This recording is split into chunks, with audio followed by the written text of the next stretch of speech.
ಉಪ್ಪಿನಂಗಡಿ ರಸ್ತೆಯಿಂದ ಹಾರಾಡಿ ಮೂಲಕವಾಗಿ ಬನ್ನೂರು ಕಡೆಗೆ ಹೋಗುವ ರಸ್ತೆ ಬದಿಯಲ್ಲೇ ಮೆಸ್ಕಾಂ ಇಲಾಖೆಯವರು ವಿದ್ಯುತ್ ಕಂಬಗಳನ್ನು ಅಳವಡಿಸಿ ರಸ್ತೆಯ ಇಕ್ಕೆಲೆಗಳಲ್ಲಿ ಹೊಂಡಗಳನ್ನು ತೆಗೆದಿಟ್ಟು ಅಪಾಯದ ಸಮಸ್ಯೆಯನ್ನ ಸೃಷ್ಟಿಸಿದ್ದಾರೆ ಎಂಬ ಆರೋಪ ಸ್ಥಳೀಯರಿಂದ ವ್ಯಕ್ತವಾಗಿದೆ.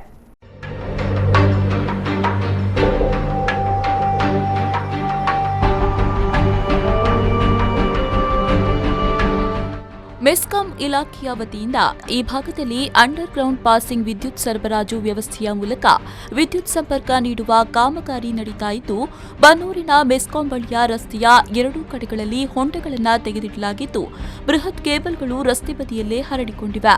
ವಾಹನ ಚಾಲಕರಿಗೆ ಮತ್ತು ಜನತೆಗೆ ಅಪಾಯಕ್ಕೆ ಆಹ್ವಾನ ನೀಡುವ ಸನ್ನಿವೇಶ ನಿರ್ಮಾಣವಾಗಿದೆ.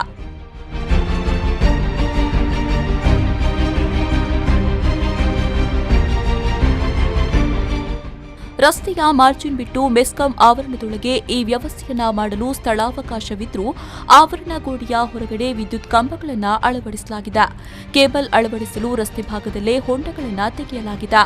ಅಧಿಕಾರಿಗಳು ಸೃಷ್ಟಿಸಿದ ಈ ಅವ್ಯವಸ್ಥೆಯಿಂದಾಗಿ ಸಾರ್ವಜನಿಕರು ಭಯದ ವಾತಾವರಣದಲ್ಲಿ ಹಾದು ಹೋಗಬೇಕಾದ ಪರಿಸ್ಥಿತಿ ನಿರ್ಮಾಣವಾಗಿದೆ ಎಂಬುದು ಸಾರ್ವಜನಿಕರ ಆರೋಪ.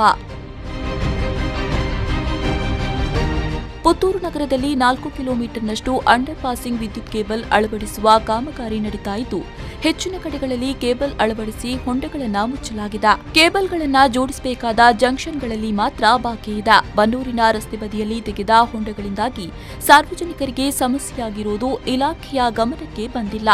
ನಮ್ಮ ಗಮನಕ್ಕೆ ತಂದರೆ ಹೊಂಡಗಳನ್ನು ಮುಚ್ಚುವ ಕೆಲಸ ಮಾಡುತ್ತೇವೆ ಎಂದು ಮೆಸ್ಕಾಂ ಅಧಿಕಾರಿ ರಾಮಚಂದ್ರ ತಿಳಿಸಿದ್ದಾರೆ. Anish, V4 News 24/7 Puttur.